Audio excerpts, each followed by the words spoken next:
আজকে আমি আপনাদের এমন একজন মহান পণ্ডিতের সাথে পরিচয় করিয়ে দেব, যিনি শুধুমাত্র একজন পণ্ডিতই নন, তিনি একজন চর্মরোগ বিশেষজ্ঞ, একজন গবেষক, একজন ক্যান্সার বিশেষজ্ঞ এবং একজন গাইনোকোলজিস্ট। মানে তিনি হচ্ছেন একের ভিতরে অনেক, মানে বাই ওয়ান গেট ওয়ান ফ্রির মতো একটা অবস্থা। তাকে দেখতে একজন সাধারণ মানুষ মনে হলেও তিনি আসলে সাধারণ মানুষ নন। তিনি হচ্ছেন অনেকগুলো মাথা সম্বলিত করে একজন মানুষ। তার বুদ্ধি মাথা থেকে শুরু করে পায়ের নখ পর্যন্ত, মানে সব মিলিয়ে ব্যাপারটা হচ্ছে পৃথিবীতে ওনার আগমন হয়েছে আমাদের পাশের বাড়ির দাদাবাবুদের জন্য আশীর্বাদ স্বরূপ কিনা তা আমি জানি না, তবে সে যে নিজের জন্য বড় মাপের একটা আশীর্বাদ স্বরূপ এটা আমি শতভাগ গ্যারান্টি দিয়ে বলতে পারি। তো আজকে আমি যাকে নিয়ে কথা বলবো তিনি হচ্ছেন অনিরুদ্ধ আচারিয়া, ভারতের একজন মহান পণ্ডিত, যিনি গোবরের উপর বলতে গেলে বড় মাপের একটা পিএইচডি করেছেন।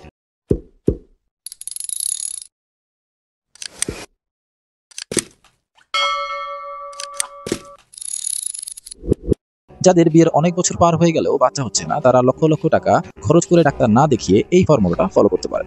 गाय को गेहूं खिलाइए सबसे पहले, और गेहूं जब गाय के पेट में जाएगी और जब वो गोबर के द्वारा बाहर आएगी तो उसको आप साफ करिए, 10 बार पानी से धुलिए उस गेहूं को, फिर उस गेहूं की बढ़िया रोटी बनाई, भोग लगाए भगवान जी को। যারা পুরো ব্যাপারটা বুঝতে পারেন না তাদেরকে বলি, প্রথমে গরুকে গম খাওয়াইতে হবে, তারপর গরু হাগলে যে গোবর হবে ওইটা দিয়ে গম আলাদা করতে হবে, ধুইয়া রোগে শুকাইতে হবে, এরপরে রুটি বানাই খাইলেই বাচ্চা কনফার্ম। মানে ওনার মতে এই ফর্মুলা ফলো করলে স্বামী স্ত্রী কিছু না করলেও বাচ্চা হবে, কনফার্ম বাচ্চা হবে। তাই তো বলি ভারতের পপুলেশন অত বাড়তেছে কেন। ছোটবেলায় পড়ছিলাম গোবর হইল সার, কিন্তু এখন দেখতেছি গরুর পেটের মধ্যে বাচ্চা হওয়ার ঔষধ বানানোর মেশিন ফিট করা আছে। সবই ভারতের দ্বারাই সম্ভব। যাক, ভারতের সরকারের উচিত তাদের যতগুলো মেডিকেল কলেজ আছে সবগুলো বন্ধ করে গোয়াল ঘর বানানো এবং সেখানে মেডিকেল স্টুডেন্টদের পড়াশোনা করানো এবং গরুর পনকি নিয়ে গবেষণা করা। উনি যেভাবে শুরু করছেন তাতে মনে হয় 2 দিন পর উনি বলবে গোবর দিয়ে গোসল করলে ত্বক সুন্দর হয়, চুল ধুইলে চুলও ভালো থাকে।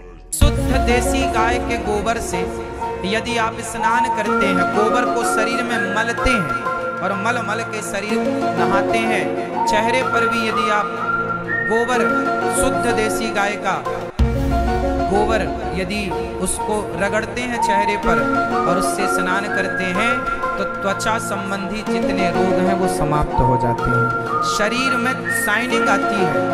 এই বিষয়ে আমার কিছু বলার নাই, তবে আমার মনে হয় উনি একটা জিনিস বলতে ভুলে গেছেন, সেটা হচ্ছে গোবর দিয়ে যদি আপনি দাঁত মাজেন তাহলে দাঁতও পরিষ্কার করা সম্ভব। এমনকি আপনার যদি পোকা খাওয়া দাঁত বা কোনো দাঁত না থাকে সেই দাঁতও আবার গজিয়ে যাওয়া সম্ভব যদি আপনি গোবর দিয়ে দাঁত মাজেন। তো আমার মতে এখনই পেপসোডেন্ট, ফেয়ার অ্যান্ড লাভলি এবং অল ক্লিয়ারের মতো কোম্পানিগুলোর উচিত শুদ্ধ গোবরের ফ্লেভার সহ পণ্য আবিষ্কার করা, যেমন পেপসোডেন্ট উইথ এক্সট্রা গোবর flavour, fair and lovely with গোবর, অল ক্লিয়ার গোবর ফ্লেভার, এইরকম কিছু পণ্য এখনই এইসব কোম্পানির লঞ্চ করা উচিত। अच्छा ये बताइए, कैंसर का इलाज है? नहीं है, नहीं है ना, नहीं है ना।